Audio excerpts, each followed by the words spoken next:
In the previous video, I went through how to get the necessary hardware to run RP2350 development and installing all the tools. So if you haven't done that already, go back and watch the previous video in this video series. Today, we're actually going to get it up and running. And for this purpose, I have set up one of the RP2350 blades on a Streamline development tool. The other board, the one with the red cable connected to, is actually a DAP link. So we will today get this demo up there. We will get that demo up and running on that particular board. We need a few things done that I usually install apart from the RP pico-sdk. I usually install one more dependency in VS Code, and that is if we press Shift-Control-I, it will try to format the C file, but I don't have a formatter, so I need to install a formatter. So I just select that, and I usually use the C IntelliSense from Microsoft, and that works fine. There are others, and they may work equally well, but I install that, and I will then usually go into the settings, search for format, and select that C formatter, and I will say format on save. That is a very good start of this. This is probably all I have. I also need to explain how I want it formatted, and that is usually done in a file in our root of the project, which is called .clang format. And if we go into that .clang format, copy from another window, sorry, here, that is just the way I like to have C files formatted.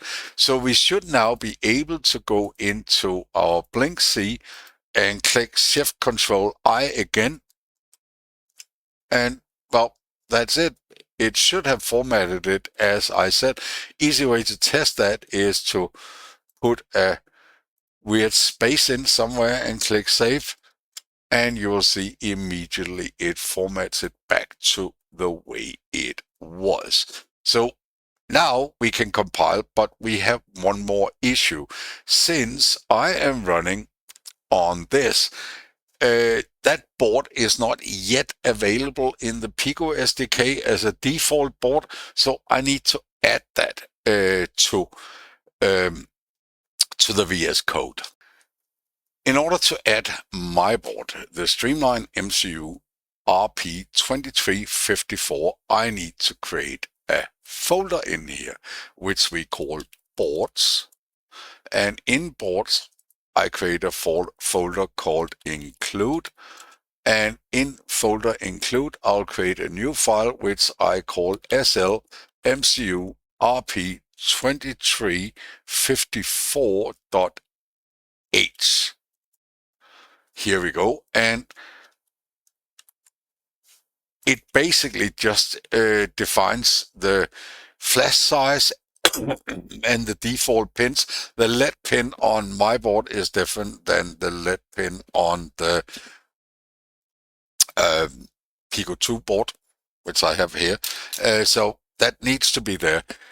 One more change is necessary, and that is in the CMakeList. You need to include this, and let me just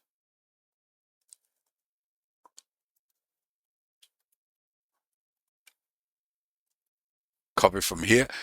So you go into CMake, and after the well, before we set the board time, let's hang on.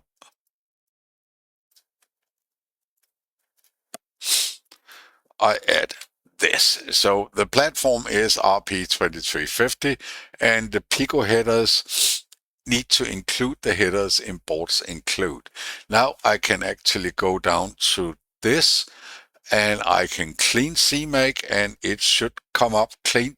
Now, if I switch board, I should have, sorry, I probably need to restart.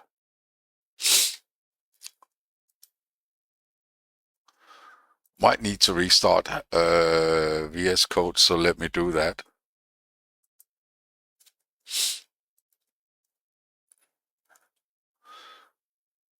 Should be back.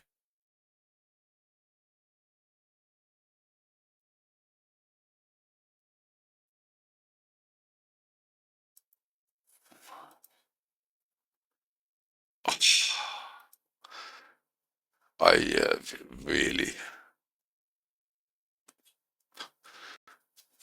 Yes, ignore all. Good. I think we're good now.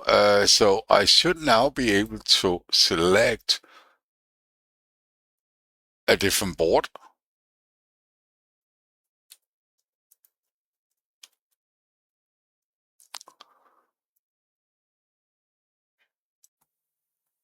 I had a little bit of a problem there. I actually didn't notice I didn't save the file, and that is because I usually go into save and say autosave everything on focus chains.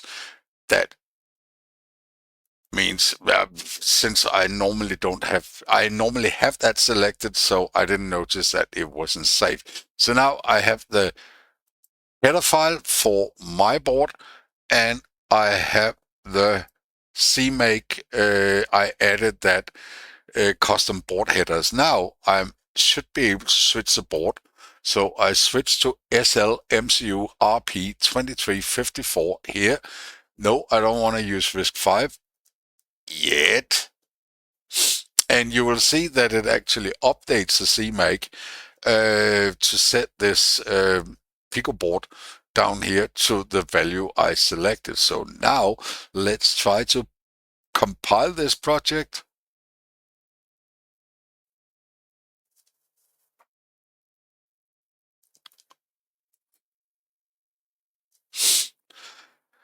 And let's have the device up there. Okay, it is blinking already, but I can prevent that by switching it into bootloader mode, so you can actually see when I flash a new one.